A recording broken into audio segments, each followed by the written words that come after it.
मैं अपने पतिदेव के साथ बाजार में थी और मेरे गांव का एक सहपाठी मिला। हमने उसे अपने घर आने की न्योता दी। उसके बाद जब तक आने लगा और फिर बात आगे बढ़ गई। नमस्कार दोस्तों, आप सब कैसे हो? ये बात मेरी जिंदगी की एक सच्ची दास्तान है और मैं आज आप लोगों से ये कहानी अपने प्यार से शेयर करना चाहती हूँ। मैं आशा करती हूँ आप सबको ये कहानी पसंद आएगी। तो अगर आपको ये कहानी पसंद आए तो आप वीडियो को लाइक जरूर करें और चैनल पर पहली बार आए हैं तो सब्सक्राइब जरूर करें। चलिए अब शुरू करते हैं आज की हमारी इस कहानी को शुरू करने से पहले एक आखिरी बात, कहानी सुनते वक्त आप ईयरफोन या हेडफोन का उपयोग करें। इससे इस कहानी के ऑडियो क्वालिटी अच्छी आएगी जब आपके कानों तक पहुंचेगी। चलिए अब इस कहानी को शुरू करते हैं। नए साल की मस्ती के बाद मैं करीब 1 महीने तक थोड़ी शांत थी। इसी बीच केवल मेरे पति मुझसे कभी कभी मिलने आते। केवल दूसरे कमरे पर ही ऐसे हम दोनों टाइम स्पेंड करते। इस दौरान कविता से काफ़ी नज़दीकियाँ बढ़ गई। वो हमेशा मुझे फ़ोन कर बातें करती रहती या वीडियो कॉल कर मुझे देखना पसंद करती। मैं ये बात समझ चुकी थी कि कहीं ना कहीं कविता मुझे पसंद करती है, इस वजह से मुझसे इतना बात करती है, लेकिन मैं पति बताना रही थी। खैर, इस दौरान एक दिन मेरे घर पर प्रीति आई और उसी वक्त कविता ने वीडियो कॉल किया। वो मेरे साथ बैठी प्रीति को देख मंत्रमुग्ध हो गई, लेकिन मैं ऐसी लड़की नहीं थी, मैं पतिव्रता रानी थी। इसी तरह 15-20 दिन गुजर गए। एक दिन मैं अपने पति के साथ बाजार गई थी। हम दोनों कुछ फल और सब्जियां खरीद रहे थे, तभी एक बड़ी सी गाड़ी हमारे सामने आकर रुकी। उस गाड़ी में एक आदमी और उसका ड्राइवर था। मुझे देखकर वो मुस्कुराया। मैं कुछ देर सोच में पड़ी गई, पर जब मैंने उसे ध्यान से देखा तो वो मुझे जाना पहचाना चेहरा लग रहा था। मुझे अचानक से याद आया, ये सुरेश है जो मेरे बचपन का दोस्त है। सुरेश हम दोनों के पास आया और मुझे बोला, पहचाना मुझे? मैं थोड़ा आश्चर्य से देखती हुई बोली, हाँ पहचान गई। फिर उसने मेरे पति को अपने बारे में बताया और उन दोनों की जान पहचान हो गई। अब मैं सुरेश के बारे में बताती हूँ। सुरेश और मैं एक साथ स्कूल में पढ़ते थे। वो मेरे एक ही गांव का था। उसके पिता सरकारी नौकरी में थे और हम 3 सहेलियों के वो अच्छे दोस्त थे। उसके पिता के पास काफ़ी पैसे थे। वो आगे पढ़ाई के लिए बाहर चला गया था। अब सुरेश कोयला के किस सरकारी कंपनी में एक बड़े अधिकारी था और हाल ही में उसका तबादला यहाँ हो गया था। हम दोनों की उम्र बराबर थी, इसलिए मेरे पति को आप कह के बात कर रहे थे। मेरे पति को जब लगा कि उसको ये सरकारी नौकरी की वजह से उसका काम निकल सकता है, तो उन्होंने फौरन उसे हमारे घर बुला लिया और चाय नाश्ता करवाया। इसी बीच बातों बातों में पता चला कि उसकी केवल एक बच्ची है जो बाहर पढ़ रही है और पत्नी का 2 साल पहले बीमारी की वजह से स्वर्गवास हो गया। ये सुनकर मुझे बहुत बुरा लगा, इसलिए मैंने उससे कहा, जब हम लोग एक ही शहर में रहते हैं तब जब मन हो खाना खाने आ जाया करना। मेरे पति भी इस बात का समर्थन किए और उसने भी कहा, जरूर आएंगे। उस दिन वो चाय नाश्ता करके चला गया। फिर रविवार को आया। मैंने उसे सम्मान से बिठाया, खाना पीना दिया। वो मेरे पति से काफ़ी घुल मिल गया। मुझे भी अच्छा लग रहा था कि चलो इतने साल बाद तो बचपन का साथ ही मिला, पर ये अंदेशा नहीं था कि आगे क्या होने वाला है।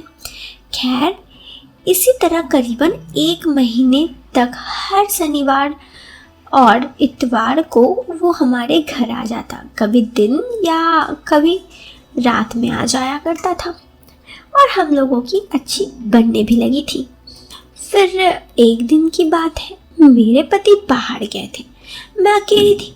उस दिन ना तो रविवार था और ना शनिवार। अचानक किसी ने दरवाज़ा खटखटाया।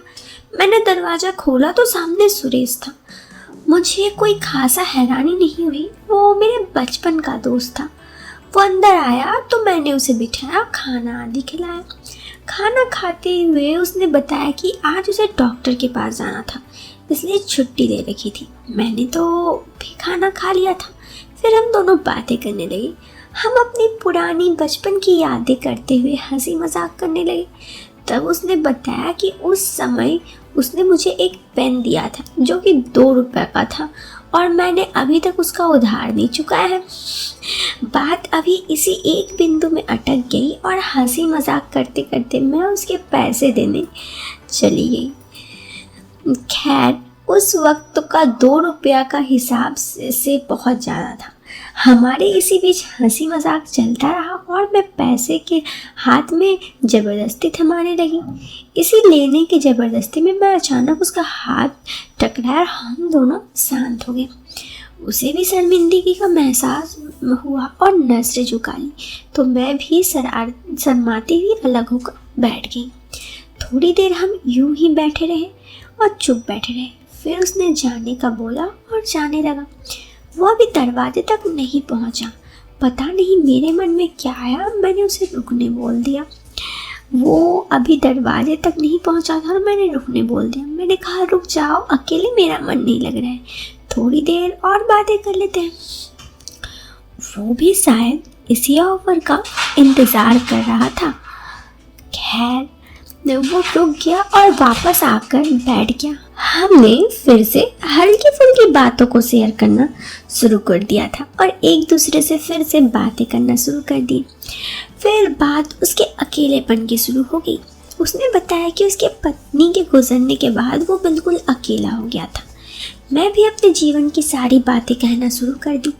मैंने उसे बताया कि कैसे मैं ससुराल वालों से परेशान होकर यहाँ आई और अब यहाँ भी अकेले रहती हूँ क्योंकि पति ज़्यादातर बाहर रहते हैं। चूँकि हम दोनों बचपन के दोस्त थे, सो ज़्यादा देर दिल की बात दिल में न रख कर, और उसने खुल कर तो नहीं पर यह इशारा दिया कि उसे एक साथी की कमी महसूस हो रही है। इस बात का अनदेखा करते हुए मैं अपने रसोई घर में चली गई और बोली, मैं चाय बना कर लाती हूँ। चाय बनाकर मैंने अभी कप में डाला ही था कि सुरेश वहाँ पहुँचा। मैं चौंक गई और खुद को संभाला और उसे चाय दी। वो चाय पीते पीते बातें करने लगा। फिर एक ऐसा सवाल उसने मुझसे पूछा जिसके बारे में मैंने कभी सोचा नहीं था। उसने मुझे पूछा कि बचपन के दिन में उसके बारे में मैं क्या सोचती थी। मैंने सीधा सा उत्तर दिया, हम एक ही गांव के थे, केवल दोस्त ही समझते। फिर उसने मुझसे कहा कि वो मेरे बारे में बहुत कुछ समझता था। मैं बात समझ गई पर अनजान बनकर उस बात को टालने लगी। पर चाय खत्म होते होते उसने आखिर अपने दिल में छुपी बात कह दी कि वो मुझसे प्यार करता है। गांव में ये सब नहीं चलता और दूसरी जाति में शादी नहीं होती। ये सब बातें हम बहुत कम उम्र में ही सिखा दिया था। मैं उससे कन्नी काटते हुए बाहर चली गई और कही, आप काफ़ी देर हो गया है, तुम यहाँ हो, किसी ने देखा तो गलत समझ लेंगे। मैं उसे जाते जाते साफ कह दी कि हम दोनों के अपने अपने परिवार हैं और ऐसी पुरानी बातें करने से कोई मतलब नहीं।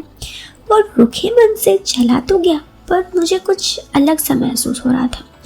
आखिर उसने बेमतलब पुरानी बातें क्यों की, जबकि हम सब साथ थे उस वक्त ना करके आज इतने सालों बाद की। मैं काफ़ी देर तक सुरेश की सोच में डूबी रही। फिर 8 बज चुके थे। उधर पति ने फ़ोन करके बोल दिया कि वो 2 दिन बाद आएंगे। फिर मुझे कुछ याद आया और मैंने सुरेश को फ़ोन लगाया। उसने पूछा कि अगर वो मुझसे प्यार करता है तो सरस्वती के साथ उसका क्या था। तब उसने मुझे बताया कि वो सरस्वती से मुझसे पटाने के लिए बात करता था।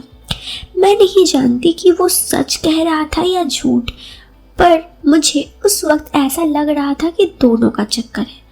अब मैं आपको कुछ देर अपने बचपन में ले चलती हूँ क्योंकि ये कहानी इसी बचपन के दोस्त की है। हम एक गांव के 4 दोस्त थे जिसमें से सुरेश ही एक लड़का था, बाकी 3 लड़कियाँ, मैं, सरस्वती और बिमला। हमारा स्कूल 4 किलोमीटर हमारे गांव से दूर था। केवल हम 4 ही अपने गांव से पढ़ने जाते। हम 3 सहेलियों के पिता ठेकेदारी में एक ही जगह काम करते और सुरेश के पिता सरकारी नौकरी में थे। गांव में लड़कियों की पढ़ाई पर ज़्यादा जोर नहीं दिया जाता, इसलिए हम शुरुआती पढ़ाई के बाद पास कर कॉलेज में पढ़ने चले गए।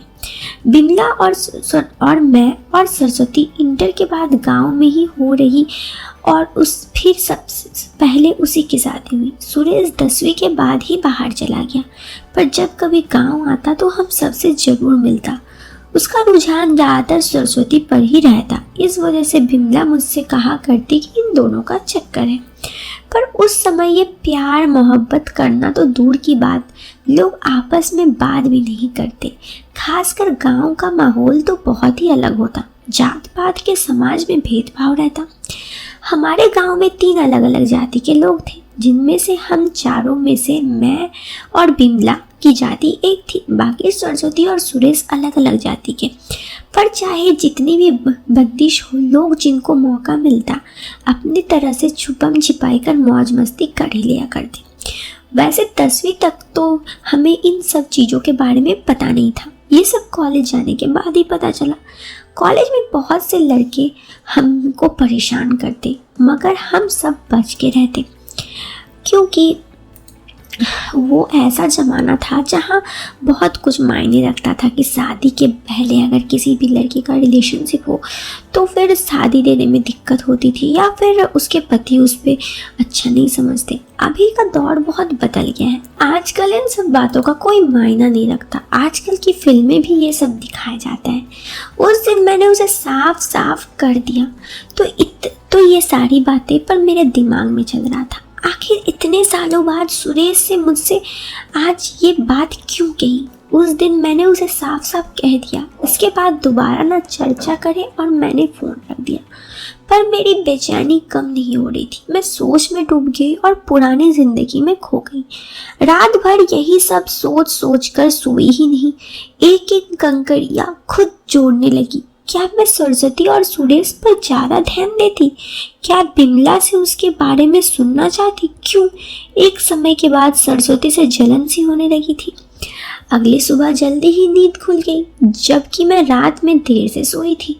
खैर भला हो, नए जमाने का। फ़ोन की वजह से मेरे पास बिमला का नंबर था। मैंने उसे फ़ोन लगाया। उसका बाद घुमा फिरा कर मैंने सरस्वती का नंबर लिया। फिर इतने सालों बाद उससे बात हुई। मैंने उसे हाल चाल पूछा। मिलने को हम शादी के बाद बहुत बार गांव में मिले थे, मगर कभी नंबर नहीं लिया था। दिन भर बात करने के बाद अब मुझे लगा कि हम बचपन की तरह मिल गए हैं। तब मैंने उसे सुरेश के बारे में बताया। सुरेश के नाम सुनते ही ऐसे चहक उठी जैसे उसका पुराना प्यार हो। तब मुझे लगा कि सुरेश झूठ बोल रहा था। वो सरस्वती से ही प्यार करता था। पर कुछ देर और बात करने के बाद उसने मुझे बताया कि सुरेश मुझसे प्यार करता था और मुझसे मनाने के लिए सरस्वती को हमेशा कहता रहता। अब मेरी दुविधा तो दूर हो गई। पर इस उम्र में ये कहकर आखिर सुरेश कहना क्या चाहता है? वैसे मेरी जीवन शैली बहुत अलग है। मेरी दोहरी जिंदगी है। एक सीधी सादी घरेलू महिला तो एक दूसरी अभिलाषा और दिल में कुछ अलग ही बरसों की कुछ अलग ही प्यास में महिला। इस अवस्था में प्यार का इजहार करना मतलब केवल एक ही इशारा होता है। वो इशारा क्या, ये तो आप समझ रहे हो। पर एक ख्याल ये भी आया कि शायद बचपन की अभिलाषा इस उम्र में इसलिए निकल आई है क्योंकि उस वक्त हिम्मत नहीं होगी और अब कुछ भी हो सकता है, इसलिए बात कहकर अपना मन हल्का करना चाहता था। मैं फिर से दुविधा में फंस गई। जहां मुझे 90% अंदर से बुला रही थी, वह 10% मन की बात कह रहा था। अगर 90% बात सही हो गई तो फिर क्या परेशानी है, मगर इस 90% के चक्कर में 10% वाली बात सच हुई तो मेरी बुरी छवि उनके सामने आ जाएगी। बस अब बहुत साफ साफ है, इसलिए कोई दुविधा नहीं है। सुरेश के मन में क्या है मैं उसे छोड़ दिया। दोपहर सुरेश ने फ़ोन किया और मुझसे माफ़ी मांगी। मैंने भी पुरानी बात कहकर और अपना दोस्त समझकर माफ़ कर दिया। फिर हम दोनों पहले जैसे हो गए। पति घर नहीं थे, सो अकेले लग रहा था। मैंने उसे कहा शाम चाय पीने आ जाना। मुझे उसके लिए अब कुछ प्यार होने लगा था। मैं शादीशुदा थी और कई पुरुषों के साथ मैं रिलेशनशिप में थी। ये सब सोच कर मुझे लगा कि सुरेश बचपन का साथी है और वर्तमान दौर में वो पत्नी ना रहने पर कुछ तो उसकी भी चाहत है। मुझे उसकी बात की मन हुई, लेकिन मैंने इस विचार को सुरेश के पहल पर छोड़ने का निश्चय किया और उसके आने का इंतज़ार करने लगी। और अब सुरेश जब आया तो क्या हुआ, ये आपको इस कहानी के सेकंड पार्ट में बताऊंगी। दोस्तों, ये कहानी बहुत ही लंबी हो गई है, तो अगर आप इस वीडियो को लास्ट तक देख रहे हो अभी तक, तो यानी आपको ये कहानी ज़रूर पसंद आई होगी। तो इंतज़ार कीजिए, मैं आपको मिलती हूँ इस वीडियो के सेकंड पार्ट में। Till then bye bye, take care, bye.